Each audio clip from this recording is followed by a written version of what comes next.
بسم اللہ الرحمن الرحیم۔ حضرت ابن عباس رضی اللہ عنہما سے روایت ہے کہ حضرت جبرائیل علیہ السلام نے رسول اللہ صلی اللہ علیہ وسلم سے عرض کیا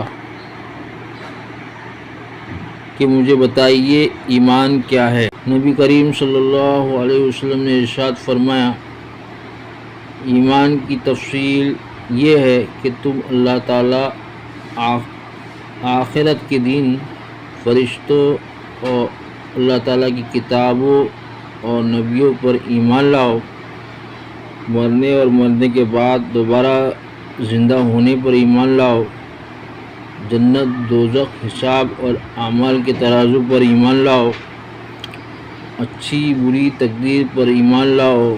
حضرت جبرائیل علیہ السلام نے عرض کیا، جب میں ان تمام باتوں پر ایمان لے آیا تو کیا میں ایمان والا ہو گیا؟ آپ صلی اللہ علیہ وسلم نے ارشاد فرمایا، جب تم ان چیزوں پر ایمان لے آئے تو اپنے آپ کو تم ایمان والے بن گئے۔ مسند احمد کی روایت۔